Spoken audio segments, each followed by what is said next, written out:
Welcome to Sweet Valley Diaries, the podcast that's a mini course in drama.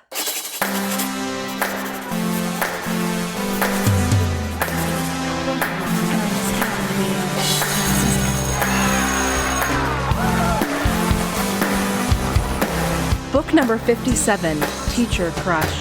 Has Olivia met the man of her dreams? Hello, everyone. Welcome to Sweet Valley Diaries. I'm your host, Marissa Flaxbart, and I am joined today, I'm so excited to be joined today, by Paris and Chris of the Terrible Book Club podcast. Hi, Paris. Hi, Chris. Hello. Thanks for having us on today. I'm so thrilled. You guys, I can already tell how prepared you are, and you're bringing your vast knowledge of terrible books in general to Sweet Valley High specifically as a series.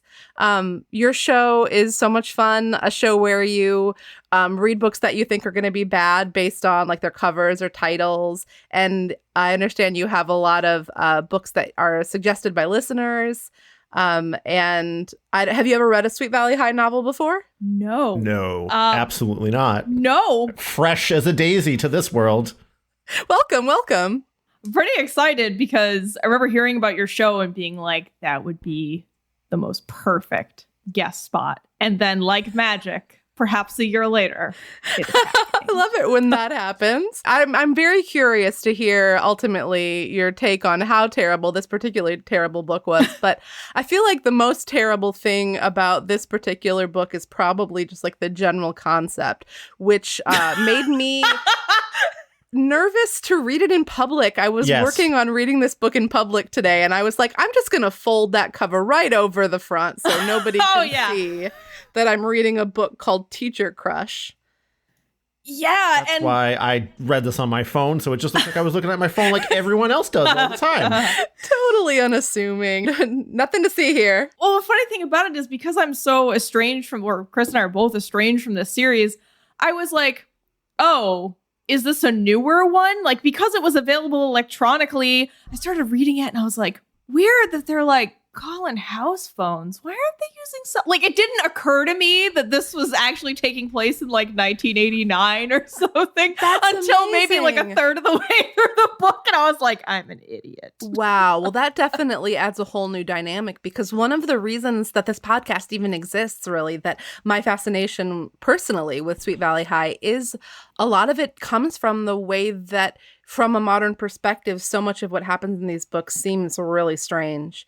In this case, again, it goes back. The strangest thing about it is that it exists at all, not so much the actual content of how it unfolds in the book. Yeah, and Chris was like, Paris, this is from the original series. And I was like, I don't know. It was available digitally. I thought maybe it was a new. They used Robert Redford as a handsome guy reference. That's not happening currently. Chris, no teenage girl is like, oh, Robert Redford. That was actually one of my turning points where I was like, oh, this is definitely a book from 30 years ago. Okay. Yeah. Right. Yeah. So careful listeners will maybe guess that they have a Collins watch coming up in their future, Mr. Collins. But that is not the teacher in question here in Teacher Crush. This is a book that is about Olivia Davidson, or as her sort of heroic couplet often goes, frizzy-haired Olivia Davidson. And she's pictured on the cover here. I know, it's just awful. Well, as a frizzy-haired girl. Yeah, same. Yeah. It's like, that's not a thing. That's like a thing on the styling product that you buy to try to fix a problem. It's not a descriptor that you want applied to you every single time you're mentioned. But that's Olivia's lot. Well, she's here on the cover of the book. So let's tell the gladiators what the cover of the book looks like. Olivia is painting while simultaneously looking smug as fuck. She's just like, yeah, this is the best fucking painting. This teacher's gonna fuck me after I make this painting. She does kind of look like she's thinking that. I it didn't occur to me, but now that you say it, that's the face she's got. That's what that face is. She's wearing these really big earrings and like silver bangles. And I wonder, do you think this is her hip outfit? Because Olivia's clothes are described a lot in this book, like her gauzy shirts and her wrap cotton skirts. She's got kind of like an artsy free spirit girl look. Do you think that this particular outfit is like post that, or is it the jumpsuit from the end of the book? I can't, because wasn't it that purple? looks too baggy to be a jumpsuit. Like the sleeves look Chris, large. it's That's like some 1989. 90s. Right? Or fair, 1990. I forget what year. 88? But I feel forget. like the no, big, you're right. 89. the August of 89 like is when the this book came out. big clothes look was more of like a mid 90s, late 90s thing. Not an like 80s thing was all like tighter and like leather and Yeah, this that is kind of a mid 90s look. But I think you're right that it could be the jumpsuit because it's purple. And I will also say, for what it's worth, that I definitely thought that in this picture she had her locker open and was like putting something in her locker every time I looked at this book cover until I read the book. And now I look at it, I'm like, how did I ever think that? It's very clearly an easel. Like she's painting a painting. Well, you think that because the actual action is poorly rendered, because all you see is the back of the easel, and then her hand, because of the angle of the illustration, her hand isn't holding anything. Yeah, so it just what looks is she like she's, I don't know, painting like with? caressing the canvas. Like she must have like a tiny ass piece of charcoal or something. Yeah, but wait, what on earth? but that, we know she's painting with acrylics though. yeah, but she's painting, you're right. She is painting with acrylics. All right, the artist fucked up. Or she's a bad what- artist. She can't art good. Well, it's What's really wrong? especially random because he's literally painting like oh, you know what? I think he might have done these in oil pastels. So he's got a little like crayon dash in his hand, and he didn't think of putting a painting in someone else's hand. That's my theory. Yeah, I think you might be right. I mean, I also think that these book artists get shortchanged a lot, where they're only given like a couple details and sometimes nothing at all, and they have to produce something, and then somehow it's like incongruous to what's actually happening in the book or what people in the book actually look like. We've seen that a lot on our show. So Yes, the same thing's true here. your thought though about the artist actually using a certain medium and therefore replicating that medium rather than what's in the book is probably spot on. Well, I really don't want to say a bad word against James Matthews, who did these paintings. I think his work on this series is one of the most memorable and recognizable things about the books. So I love him very much. I love his work, and I'm wondering where her paintbrush is. That's all I'm saying. Oh, yeah, no, definitely no. This is a very quality portrait of someone. I mean, Chris and I have seen our share of terrible book art. And this is an excellent piece of book art. I have no qualms with the quality. It's very good. I mean, the fact that I can look at this and see that she's kind of smug and probably thinking about that teacher is mwah. That's excellent execution. So the reason that Olivia is painting at all is because mini courses have come to Sweet Valley High. What do you guys think about mini courses? Sounds like a legitimate thing that someone that is like a freelance art person would have to do to make rent or something, even in 1989. Just like, okay, I guess I'll teach kids for 2 weeks, which is barely any time to learn anything in any skill set at all. So I don't understand what was being taught, especially when in the mini courses, it seems like the teachers like give them a guideline of like, do this project and then offer no help whatsoever after that. Yeah, you guys just have to figure it out. It's incredible. 2 weeks. What the hell could I learn to do in 2 weeks? It's like build a toaster alarm clock. It's like, wouldn't you have to have so much foreknowledge about electronics? Or, you know, for example, in the fashion course, wouldn't you have to understand patterns and sewing and like techniques and draping? It's like, you can't learn all that in 2 weeks. Well, apparently among the topics you can learn are painting, pottery, jewelry design, dress design, filmmaking, electronics. I loved how specific the book got about how they were going to explain the way that the school made room for these courses, and the fact that it was the PTA's idea, like really getting granular about like, we're going to cut 5 minutes from every course, then we're going to add 10 minutes at the end of the school day, and it's going to make an extra class. I'm sure all the teachers were thrilled about that. That is some realism in this book, I gotta say. Like, you know, those PTAs out there are like, how can we get the kids to learn practical skills? Okay, I know. I thought about it all weekend. We're gonna shave 10 minutes off the classes and then add 10 minutes at the end of the day. It'll be great. And they're like, oh, Barbara, fine, we voted in. We're tired of hearing from her. Let's try it, you know.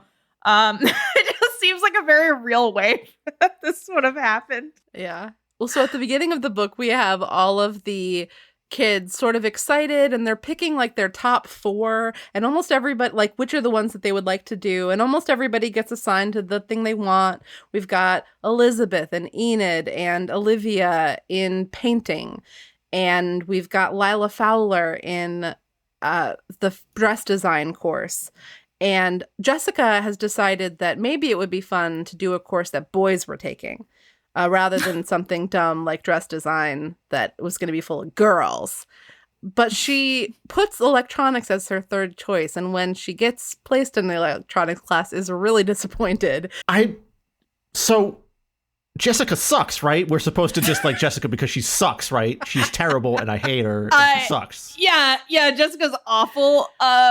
Chris and I had so many notes in the book like, oh man, fuck Jessica. Jessica sucks again.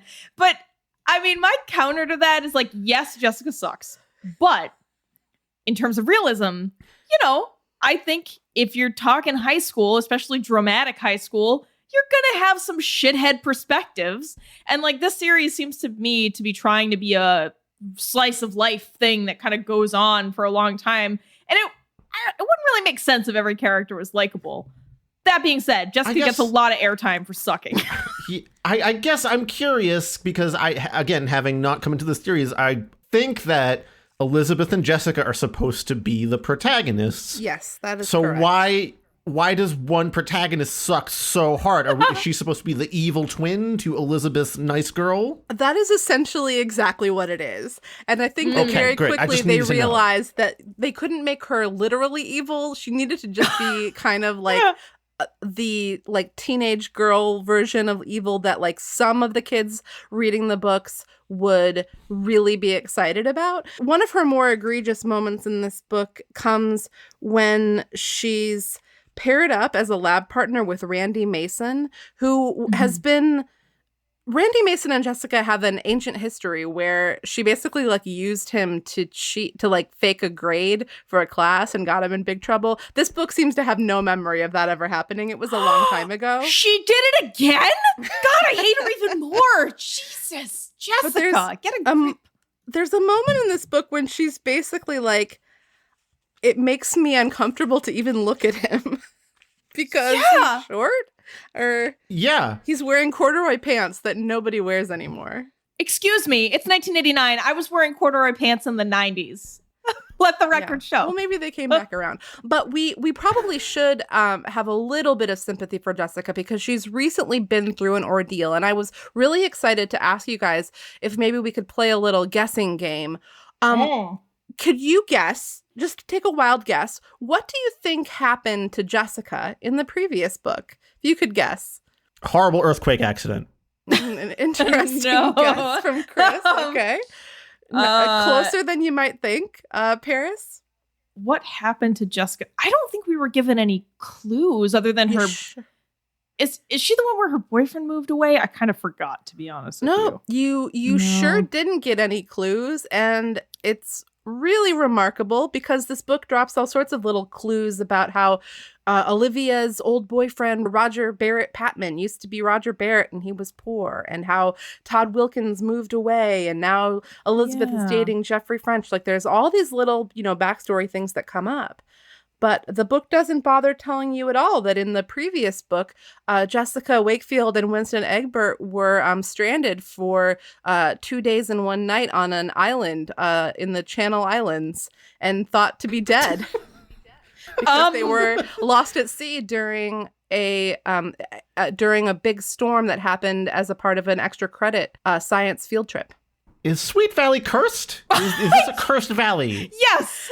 It is, Hidden Valley. This is the cursed valley. That's Sweet Valley. We mined all the ranch, and now all the ranch demons have cursed us all for our hubris. Considering how many times Elizabeth Wakefield has been kidnapped at this point, I think a curse might be a realistic suggestion. I think that might be what's going on here. Wait, kidnapped by who?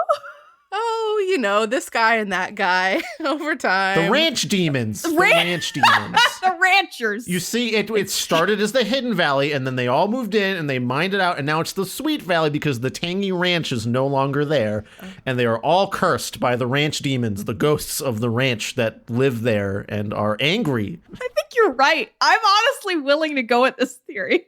Wow, you heard it here first, folks. This is a breaking news. I think I can tell that you've put some thought and energy the into connections. this. Yeah. Yes. Yeah. I've done so much YouTube research. Let me tell you, they have the answers. Well, I've definitely been wondering for a while now about how the town is both a beach town and a valley town. So maybe that helps explain it. Like something about the ranch mining process is how whatever used to be a valley is now somehow a beachside sea town. Maybe it's just a very large town. Yes, that could definitely be. So we have done a monumental job of only getting through the first few pages of the book so far. There's so much to talk about. No, it's great because we set up Jessica and she's in this electronics class, and then we have Olivia. So the first thing that we learn about Olivia in this book is that she desperately would like to have a boyfriend again. She broke up with her boyfriend several books ago at this point, the aforementioned Roger. So here's a passage where we get a glimpse into Olivia's initial mindset. Sometimes I get so lonely I can't stand it, Olivia continued. If I had a boyfriend, everything would be great. I'd have someone to hang around with on weekends and wouldn't feel so lonely all the time. Olivia, you can still feel lonely even if you do have a boyfriend, Elizabeth said firmly, and it's nuts to think that having a boyfriend makes all your troubles vanish. Olivia shrugged, as if she didn't believe it. Well, it would make a lot of them vanish, she said quietly. Everyone I know is part of a couple. This school feels like Noah's Ark or something, and I'm the only one who doesn't belong on board. Honestly, that was one of the few things I really liked about this book, is that there is a friend who's like, look, man, you don't need a boyfriend to be happy. Like, it was nice to see that at the beginning of a book that's for, young kids. I just feel like so many books aimed at this age demographic very much skew in the you need a partner direction. And it's just nice that there's a friend who's like, nah, you don't need that. Yeah. So the reason that I feel like it's good groundwork to lay is just that this is maybe fueling Olivia's mindset a little bit as we go into the mini courses. So all the kids, there's like this, I guess it must just be the junior class. There's this big assembly where there is an announcement about who's going to be the teachers of these different mini courses, where they've got various artists, like Chris was alluding to, like people that need to make a little extra cash. So they're like, sure, I'll teach a course for 2 weeks down at the local high school. Fine. So we have a couple of recurring segments that sometimes happen on the show. The part of the podcast where we talk about boys. Who's a beautiful boy, who's a beautiful boy. And also Collins Watch 2021, where we keep an eye on Mr. Collins and how the books choose to sexualize him. And here we have a passage where the book is doing both things at once. This is in 2 parts. In the first part, we get Mr. Collins, his big moment in the auditorium.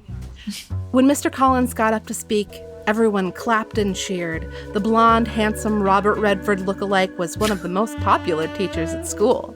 So Mr. Collins he's very popular and he's very handsome, and those things always go together in the same breath. When things like that happen at your school, eventually you have a book called Teacher Crutch. So a few pages later, he's going to introduce all of the teachers. He introduces somebody named Bill Drexel, who's going to be teaching electronics, who is, just looks like a normal guy, it sounds like, not super handsome, which is the biggest sin you can commit, I guess, in Sweet Valley. Okay, so then he introduces someone else. Okay. Whoa, Lila gasped, grabbing Jessica's arm. Who is that? Jessica followed her gaze. Roger Collins was smiling at a young man who'd stood up to be introduced to the room full of students. Now, for all you artists, I'd like to introduce Stuart Bachman, a local painter. He'll be teaching the painting workshop. Jessica's blue-green eyes widened. It was hard to believe Stuart Bachman could live on the same planet as Bill Drexel. He was incredibly good-looking, with longish, curly dark hair and stylish glasses. He looked mysterious, artistic, fascinating. It isn't fair, Jessica grumbled again. I can't believe my very own twin sister gets to take a workshop from that gorgeous man while I'm stuck with a teacher who looks like a worm. Lila giggled. Hey, she said, inspired, maybe you can dress like Liz for the next 2 weeks and try to sneak into the painting workshop. Jessica shook her head despairingly. Liz isn't going to switch with me. Are you kidding? She'd be out of her mind to give up a class with anyone who looks like that. So, yeah, objectively handsome, Stuart Bachman. Very, very scary to see children being like, well, I can only take classes with people who I am sexually attracted to. It's like, what? You are going to be in for some shit in college, my friends. Like, you can't, this is not how that works. Like, someone's physical appearance has no connection to how good of a teacher they are. I mean, So how are you guys feeling at this point in the book? Like, are you concerned? Are you excited? Are you disgusted? How are you feeling? I was wondering how far this book was willing to go in certain aspects. So I was like, I've already felt like, oh, this is going to be like, is this going to be a very special episode of Sweet Valley High? Like how far are we going with this and how are they going to play that? Because, I mean, even this scene is already setting up kind of the like, oh, but they were into him, but they really actually liked him. And I'm like, it's kind of setting it up as sort of that angle. Right. And I was a little nervous about that. A little bit nervous about it. I was nervous the whole time. The whole book, I was terrified. Yeah, I was waiting for that shoe to drop. Yeah. And for like things to get like dark really quickly. And it toys with us a little bit, right? Like initially, I felt a little relief after this because really quickly, what happens on the heels of this, as is indicated by the cover and the subtitle, is that Olivia is just gaga over Stuart Bachman, who starts the first class by insisting the students call him Stuart. He says it's his only rule that they call him by his first name and not Mr. Bachman. Biggest eye roll. But thankfully, Elizabeth's friend Enid really has an eagle eye on this. And she's like, Elizabeth, I think Olivia has a crush on Stuart. And that's not great, right? And the book really uses them to be the sort of voices of reason and repeatedly be like, this is bad. This would be a bad thing if this happened. Even if Olivia just had a crush on this teacher, this would be bad, right, guys? Right? Yeah, I agree. It was definitely good to see that there are, little angels on shoulders. Because I was really worried that it was going to be like a gaggle of girls egging her on and being like, oh yeah, totally, go for it. So it was really everybody good. Sees how handsome he is. It kind of seemed at first like maybe, like if it had been Jessica and Lila in the painting class instead of Elizabeth and Enid, maybe they would have been like, Olivia, I think you should go for it. Who knows?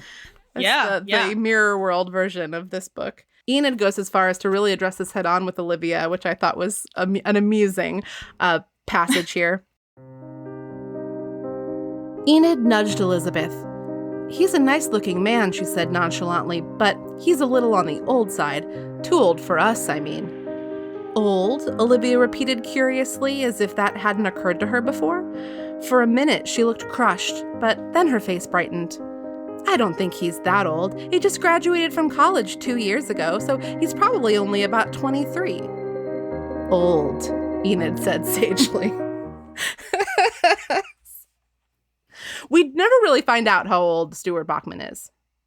Yeah, but 22, 24 or so. I think she's rounding down for her own benefit.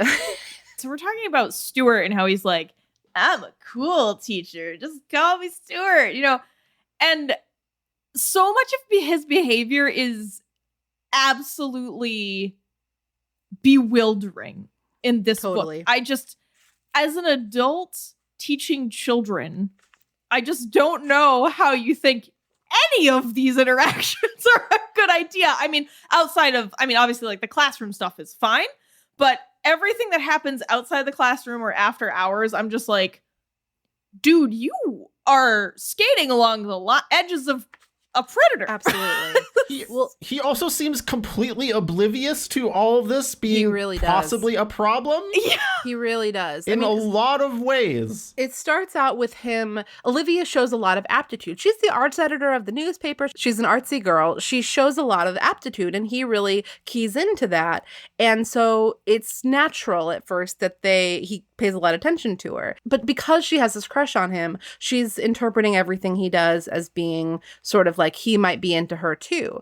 But unfortunately, he does more than the average teacher should do, like you're saying.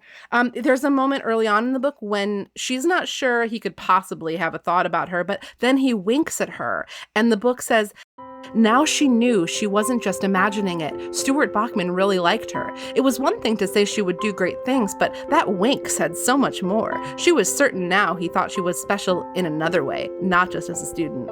Olivia practically floated out of the studio. All she could think about was that wink and what she hoped, knew that it meant.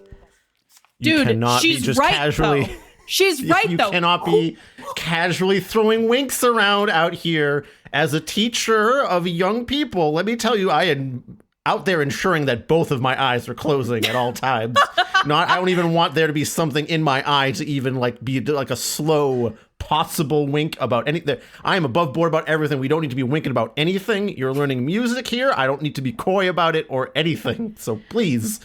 Yeah, Chris, I didn't even think about that. Me you neither. are a music teacher for kids. I mean, I know you have some adult students too, and I didn't even make that connection about how this is horrifying on a whole other level for you as Yes.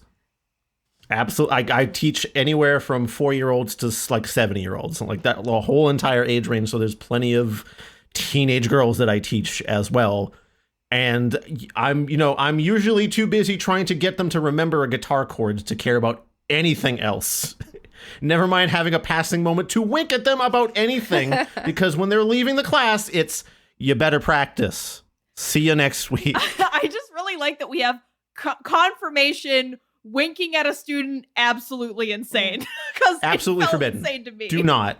I have a cousin who is a teacher, and he knows that he's a cool teacher. Students like him a lot. And from the very beginning of his high school teaching career, he has been really purposeful about, referring to the students by their last names, Mr. and Ms., whatever their last name is. He's not on Facebook under his real name. He doesn't even want the opportunity for that kind of 100%. misunderstanding to possibly develop, proactively. And what does Stuart Bachman do? Well, Stuart Bachman, Olivia looks up his address. Oh somewhere God! In a. We gotta talk about the logistics of this when you're done. But continue. She looks up his address, and then when she's going to pick up some art supplies, she knows she's going to go by his house. Oh, it's so sad. That's my tone of voice, I hope, is conveying how painful this is for me to even think about poor Olivia's embarrassing herself with this crush. But she looks up his address. She can't bear the thought of going by his apartment and not doing something. So she makes up a story that she wants to borrow an art book from him. She wakes him up even though it's 10:30 because he doesn't get up before noon. Because he's a night owl. And then he invites her up to his apartment and pours her a cup of coffee and encourages her more about what a great artist she is. Dude, I have so many thoughts. All right, I'm going to go on a rant about this Paris, section. go about your thing first, and then I can talk about Stuart after that. Okay, Gladiators, all right. Chris is just waving his hands no, dead stop. Let's stop this, nip this right in the bud. So, all right, first I want to talk about logistics. Then I want to make a comment about the realism of this section, and then Chris can go into his. All right, so we just talked about how she looked up his address. All right, let me explain. She didn't just open the yellow pages. This girl, this is when the Psycho theme started playing. Whenever she was on the page, the back of my head, it was just as I hear, she remembered that he went to the Riverside Arts Academy. She actually had to go there to get a catalog that had alumni in it. And for some reason, it had his address and it was still correct.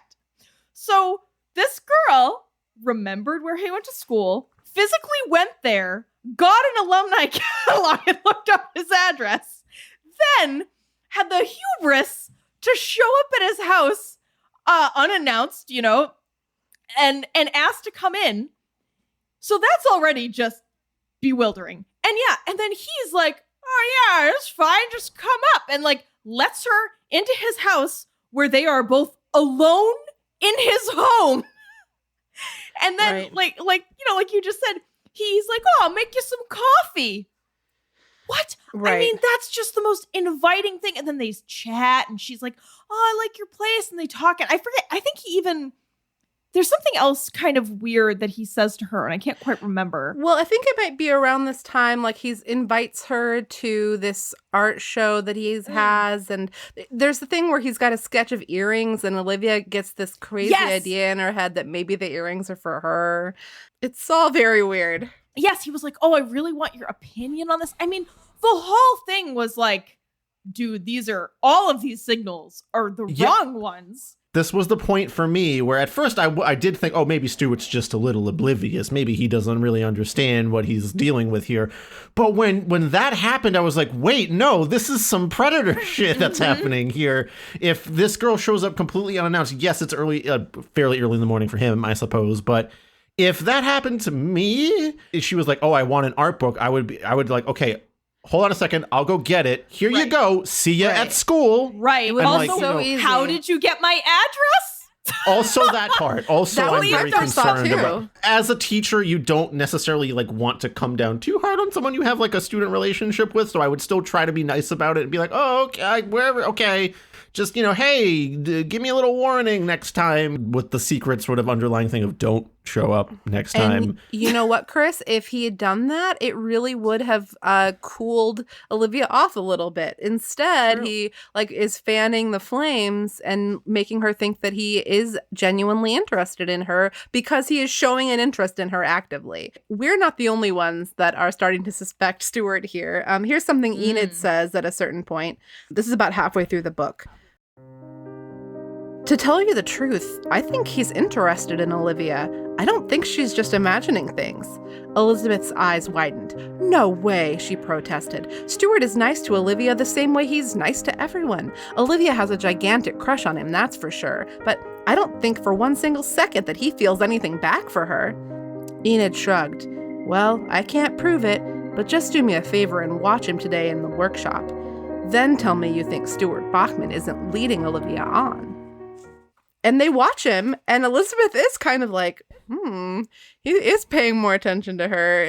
What's going on here? Yeah, I mean, when he was just cool with her coming in the apartment, I was like, this shit is going south soon. The one other thing I wanted to mention about that scene, about something else I liked about this book in terms of realism, was that it really depicted what it's like to be an artist that persists 32 years later. Like, you got a graphic design day job like Stuart, you pick up a 2-week teaching gig, and then you have a third side job you do late on Friday nights, which is why he was sleeping in on Saturday morning.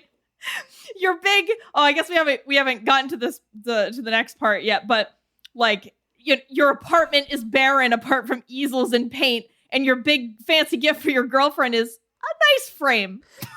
Right. Just like very much the portrait of an artist as a young man, even now. Years later.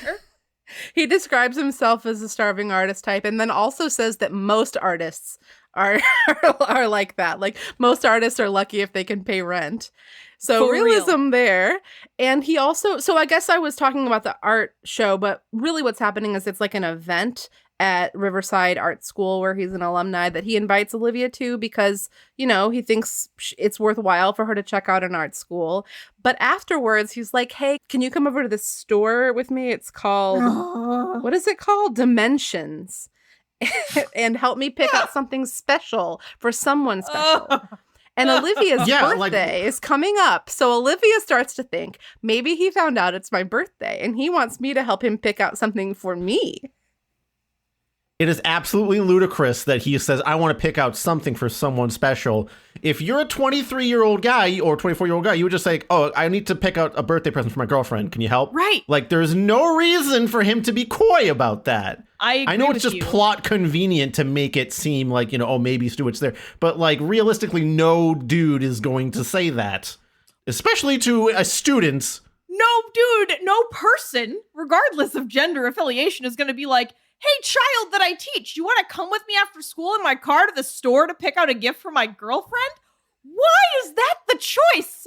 In what world? I mean, maybe they are entering another dimension in this fucking store. Like, it's the Hidden Valley demons cursing his brain and making him make bad decisions. He's not usually here. Well, Olivia is jumping to some wild conclusions here herself, though, which I say wild. I will admit that I found something very recognizable in Olivia in this. Not the part where she has a crush on the teacher, but I feel like as a teenager, I was very able to sort of fantasize about some kind of gesture that someone I had a crush on was going to do for me, and like how various little things were signs that he was thinking about me and was going to. So this is all recognizable, and Stuart does lead her on, however unknowingly. But Olivia is jumping to this huge conclusion that he has a surprise planned for her, to the degree that she doesn't make any plans for her birthday on Friday night because she wants to be available, like just in case. She is increasingly coming to believe and expect that Stuart has a surprise planned for her. And they're going to like drink champagne? She's 17. She's turning 17. Oh, that was the scarier thing, was that I think the book was kind of telling us that like the age of consent might have been 17 wherever they were, because it's different in different states, and this is also 89. And because it said something like, oh, she was just shy of her birthday. They certainly didn't spell that out, but I'm going to look it up right now. I'm sorry, algorithm. My algorithm is ruined forever. The initial result that comes up is 18. But I don't, I would have to do some further digging to see if this actually was truly true in 1989. I thought I took a note about where it was. Oh, she does say, like, I don't feel that young, and plus her birthday was coming up, like she was going to be even older soon. Yeah. Folks, if you have to wait for a birthday for something to feel okay, it's probably not okay. Yeah. Not okay. Because like past a certain age, birthdays become more and more meaningless for anything. So therefore, if birthdays still mean something for you, you're probably too young for it. Good point. Olivia's expectations of some kind of big birthday surprise and her infatuation with Stuart really start to take a toll on her personal life in another way. It's the like opportunity cost here, right? Because along comes a brand new fellow we never heard of before, named Rod Sullivan, right? Rod, is that his last name? Yes, Rod Sullivan. What a name. Here's a moment between Rod and Olivia. Rod gave her a warm smile. By the way, I really like the stuff you print in the paper. I think you're an excellent editor. Olivia smiled back. He was a nice guy. She wondered why she had never noticed him before. Look, he said suddenly, blushing a little, why don't we get together sometime this weekend? Like, do something fun, go see a movie or something. Olivia stared at him. Was he asking her out on a date? She was shocked. Well, thanks, Rod, but what? She didn't really have an excuse. She just stared at him, embarrassed, until he backed off, his face crimson. Never mind, he murmured. He turned and fled, leaving Olivia staring after him and feeling like a jerk. Then Stuart came up behind her, his arms full of supplies. Hi, Olivia, he said, giving her a big smile. He looked down the hall after Rod. You sure seem to have scared him off. Is anything wrong? Olivia shook her head. No, I was just surprised, that's all. He, kind of asked me out, and I barely know him. Stuart smiled broadly. He has good taste, he said, patting her on the arm. I bet you break hearts around this place all the time. No, bro. No. Red, like a pile of red flags that could fill the ocean. This whole valley is going to be full. Like, that is the most no phrase you could say. Yeah, so like, not only is both of the things he says are totally inappropriate, but he also makes physical contact. He touches her, yeah. Oh, that. I was just hearing an adult man describe to me how he was pretty sure that somebody had a crush on him because of how often she touched his arm. And I think the end of that story was that classic she didn't. signifier. But, yeah. I mean, that's especially like young kids. I think when you're young, too, a lot of the media that you consume kind of primes you to think like, oh, yeah, all these little things mean something. Because in movies and books and songs, it's always like, oh, you know, this guy likes me because he did this little thing for me. And then like, oh, he makes this big declaration of love at the end. It's just a very kind of common thing in media that deals with romance where it's like, oh, yeah, all those little things really pile up. They really mean something. And then you kind of, you know, you internalize that. And I feel like once you're an adult, you should be aware of that and know, like, don't ever do anything to encourage that in kids. God, especially an older man. Stuart seems like one of these guys who's just like, he has a certain natural charm and charisma, and he just wields it indiscriminately. Like, you know, it's just how he is probably what he thinks. And that's a problem in this case, because this is how far gone Olivia is on page 89. She had started driving past his apartment to see whether or not his car was out front. She had looked up his phone number, and twice she had called his apartment from the payphone in school, knowing he wouldn't be at home, just so she could hear how sexy his voice sounded on his answering machine. Oh, God, I forgot about that part. Was this what falling in love was supposed to feel like? No! You're a stalker! I love it when these books trot out the SEXY word, describe something as sexy. It's like as far as they're willing to go. But sexy voice on the answering machine, that would have been another clue for you that maybe it's not the present day. Hi, this is Stuart. You've reached my answering machine, but I'm not home. I'm currently painting in my boxers. Please leave a message. Come by later and we'll have some coffee together and chat about whatever you want. Wait, I should re-record this answering machine message. Yeah. I'm realizing, too, it's not just the answering machine. It's that she called him from the payphone at school to hear his outgoing message on his answering machine. So, not present day for so many reasons. But I know. Well, we know that what's coming up, there are some dovetailing things happening. The 2 weeks of the mini courses are ending on Friday, and that's also Olivia's birthday. And she finds out that Stuart has a big art opening. His art opening is on Friday, and he tells her that she should come. He doesn't know it's her birthday. She should come because he has a special surprise for her there. So now she's all but certain that this is what he's planned, something special for her birthday. And I was all but certain that this was the Predator scene that was about to happen. Yeah, I got a special surprise for you. Come into my car. Dude, I was so scared. The book really does lead us on. I was just shaking in my little literary boots. I was like, oh no. Oh, we're going to have to live through this horrible scene. And now what's going to happen? Is she going to mace him? I get the sense that you guys have read some books that have gone there. Oh, yes. Oh, absolutely. Yeah, unfortunately. She shows up and there is a beautiful, tall, slender, blonde woman who is not 17 named Monica. And Monica has put her arm through Stuart's arm, and somebody mentions to Monica, "Darling, you must have been going nuts while he was putting it up." It being the art opening. "Did he even remember your birthday?" Which I had to read that sentence a bunch of times because I was like, wait, is it Monica's birthday today too? Well, Olivia blinked. She backed up, wanting nothing more than to escape, but there was no way to back off now without being obvious. Besides, Monica was turning toward her with that charming smile of hers. "Cindy, this is Olivia, Stuart's star pupil. She helped Stuart choose the most fabulous present for me." She patted Olivia on the arm. "Did you know today is my birthday?" This was too much. Olivia couldn't believe her ears at first. Monica's birthday? Today? I couldn't believe my ears either, but anyway. All of our ears unbelieved. Yeah.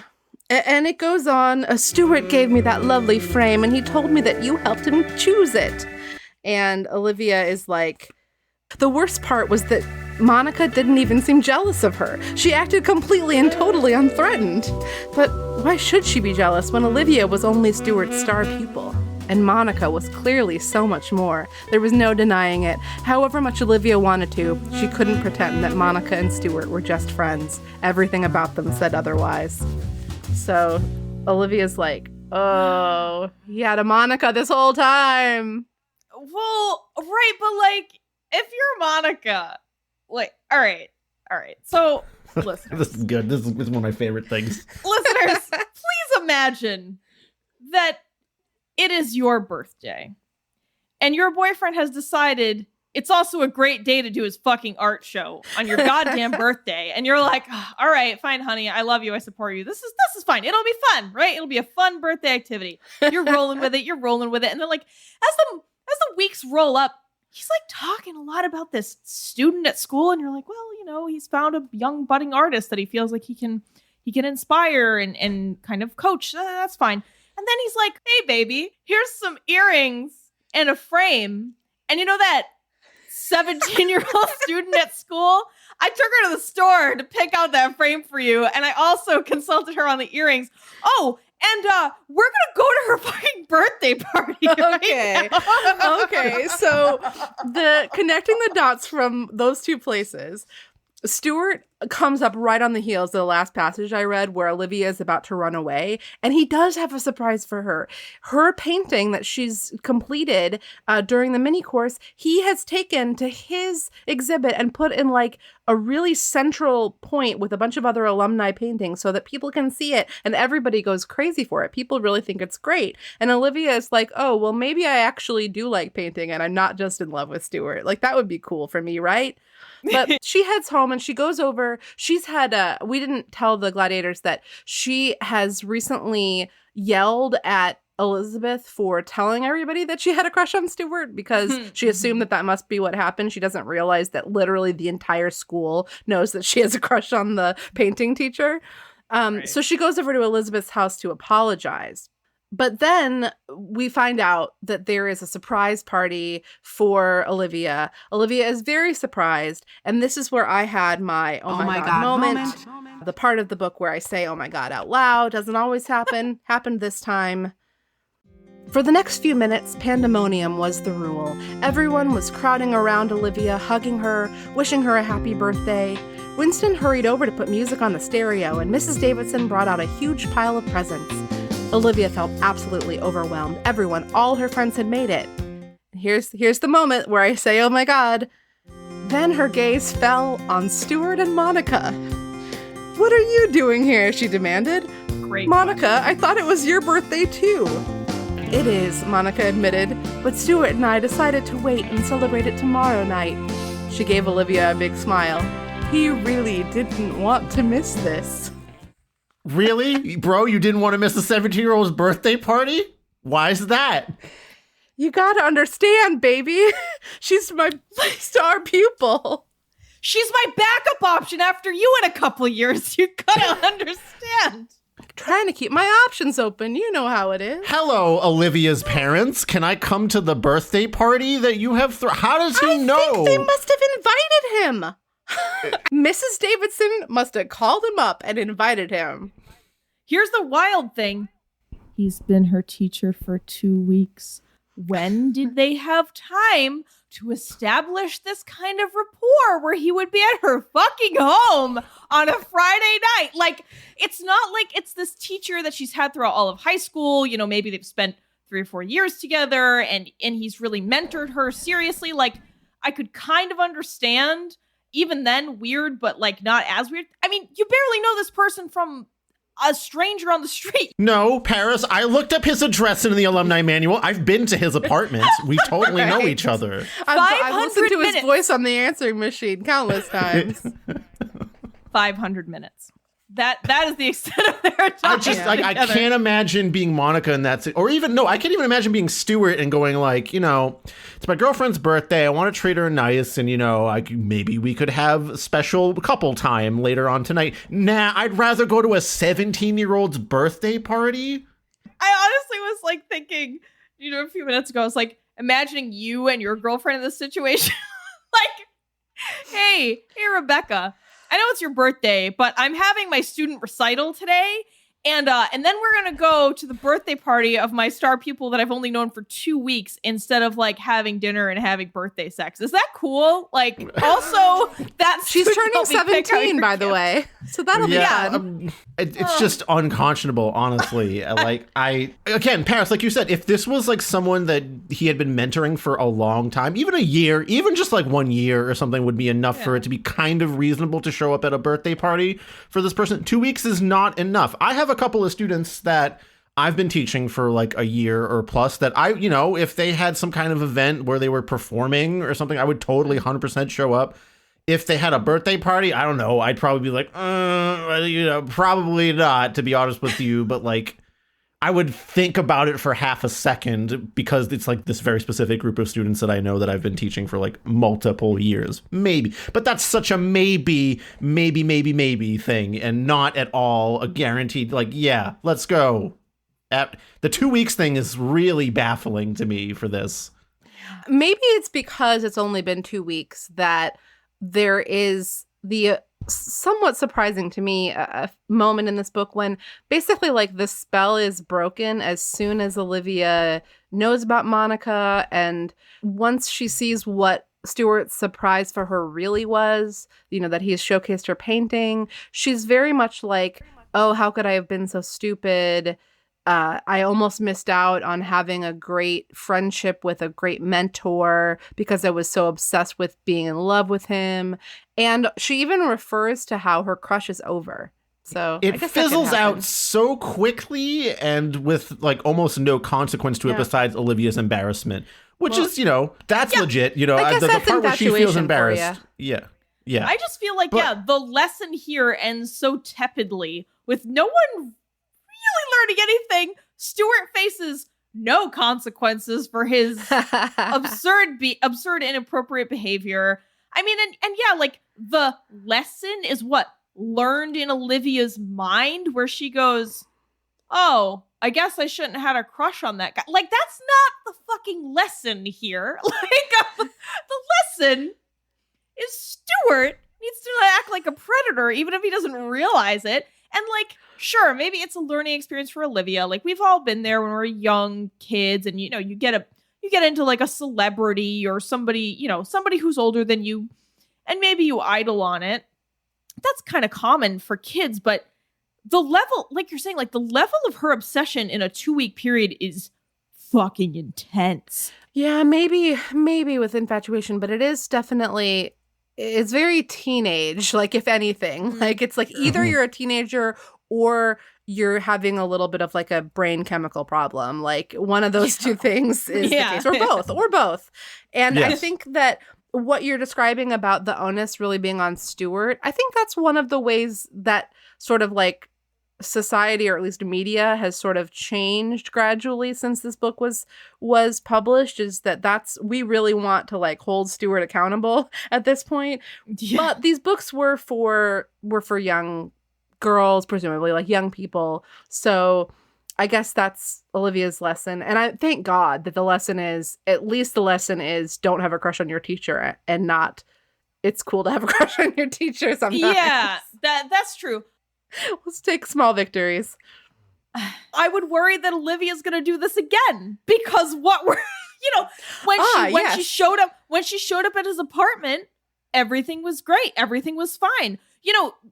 Going on crazy adventures to find people's addresses and then showing up at their house was rewarded. I mean, going with your older teacher to a store, like hang out with them after hours, like, again, kind of rewarded. I mean, I know her crush dissipated, but I feel like all these things that she did that were really unhealthy behaviors were never really met with any sort of consequences. Not that I wanted anything awful to happen, but I didn't want to, stumble into a sexual assault scene or anything. But I kind of wish that maybe, like, for example, when she goes to Stuart's house, I kind of wish that maybe a classmate was walking down the street or lived on the same street and was like, "What are you doing? Like, this isn't appropriate." I kind of wish there was a little more that was like, "Hey, these behaviors aren't good."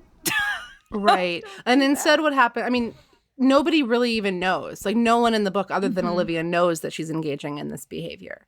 But luckily, Olivia's attentions for at least for the time being, immediately after this book, are going to be taken up by one Rod Sullivan, who comes to her party and brings her a present. And she's like, oh, I see you now. I can see you now, Rod Sullivan.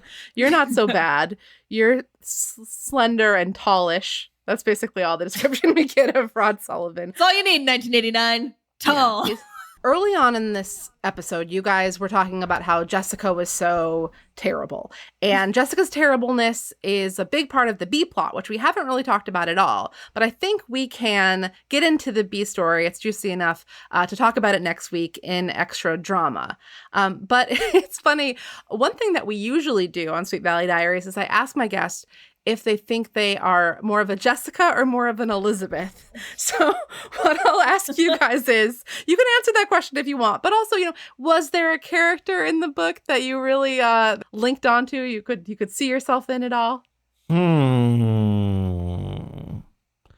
mean, I definitely don't want to be a Jessica. I would hope I'm not a Jessica at all, because she's incredibly petty in a lot of ways, and I don't think I am usually. Paris, feel free to correct me on that, but I don't know, I kind of find it hard to relate to a bunch of shallow teenagers, to be honest with you. Because I'd never lived in this world when I was in high school either. Yeah. I don't know. I guess Randy. It's Randy who I relate Randy to. Mason, sure. Yes. Yeah. Maybe like a Winston Egbert, I could see. Winston Egbert is the sort of jokey class clown guy. And there's a funny moment when Jessica's in electronics class when she's getting paired with Randy Mason.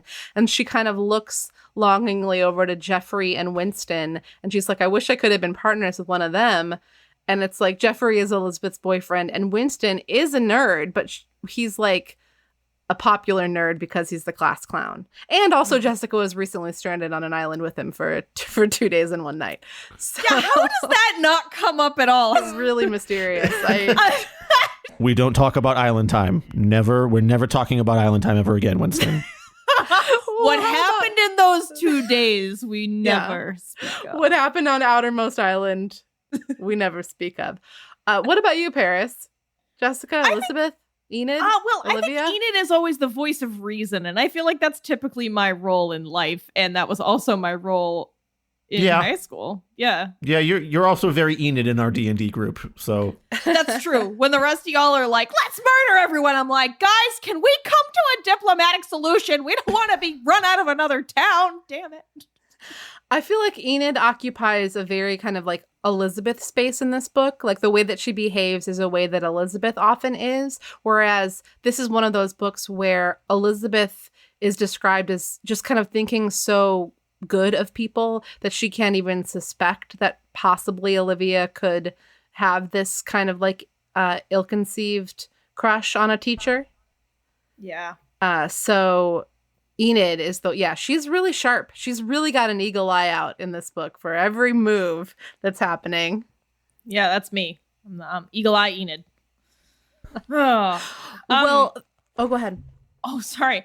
I was gonna say we had there was this minor note. Maybe we can save it for the other one. But sororities and fraternities in high school. Yeah, that sure enough. Pi Beta Alpha is from the very beginning of this series. And I think Phi Epsilon is the name of the fraternity at the high school. I don't know, man. So confused. There's no answer. It's just, it exists. It's a thing that exists. Sometimes it matters. Sometimes it matters a lot. And sometimes it just doesn't play any part in the whole thing. All right. Well, Paris and Chris, thank you so much for reading this book. Was it more terrible or less terrible than average for you guys?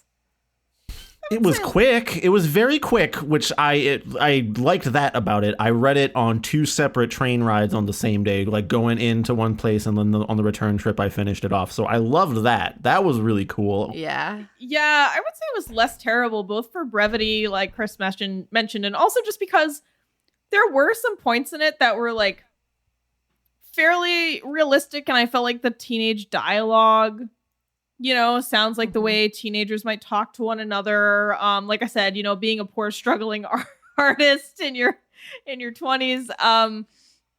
I mean, yeah, some of it got some points from me for sure. Obviously, we've already talked about all the things that were weird or bad about it. But Most of them. I would say, it's on the better side of terrible for our books. Yeah, this is fine. Like, I don't have any sort of major beef with it. It's, sort of shallow, but I would expect that for like a very young adult sort of like, drama book, which is like totally not my style of. Maybe I'm being a little overbearing by calling that shallow. Some people are into that kind of thing. Well, it was the 80s. A lot of things were shallow, right? Yeah, so like, I mean, in comparison to a lot of the other terrible things we've read that is just like aggressively horrible, this is bearable and fine. So overall, I'm thrilled to hear you say it. And I'm sure the gladiators, there'll be a certain fact of the gladiators that will have been very nervous, like, oh, you guys are being too harsh on the Sweet Valley High novels. But no, this is very positive. And for everybody else who is delighted by the prospect of terrible books, where can people find a Terrible Book Club or find what you guys are up to on the vast internet? Oh boy, you can find us on literally any podcatcher app or podcast website. You can also just go to terriblebookclub.com. Oh, you can smart. Find us on the high seas of Instagram. I believe we are on TikTok now. I don't know. That's Chris's yeah, I'm realm. still not doing great at like anything with that. I'm trying to learn it. It's TikTok that's is hard.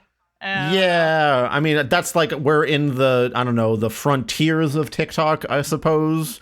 We're on the horrible angry caves of Twitter while we're just running this landscape metaphor into the ground. Very well done, yeah. You can even find us on the meadows of Gmail at terriblebookclub@gmail.com if you'd like to send us a message. We also have an account in Goodreads if you're into that, if you're into tracking your books.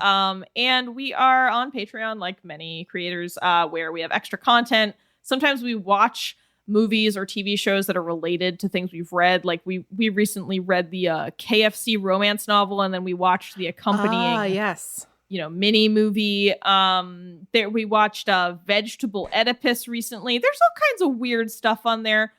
Sometimes we also do fun video segments. So yeah, there's all sorts of stuff on there if you're interested. And we're on YouTube. I don't know. Like I said, kind of everywhere. Just look for Terrible Book Club or go to terriblebookclub.com. Well, and I'll put a link to the show in the show notes. And listeners, I'm sure that if you start listening to Terrible Book Club, you can find out about everything that they're doing by having Paris and Chris tell you on every episode of the show where you can find them. Well, guys, thank you so much for doing this. We'll talk a little bit more about the B story, of course. We'll tease book number 58 and maybe talk about some other stuff in next week's extra drama. Thanks. And the advice this week is easy, everybody. Don't have a crush on your teacher. And if you're a teacher... No winks. No winks. Don't wink. Don't wink. Winking. Do not wink. Don't do it. Don't wink. Don't call him a heartbreaker. Put it on the t-shirt. That's our takeaway for this week, gladiators. We'll catch you next week for more teacher crush talk. Bye. Yeah, thank you.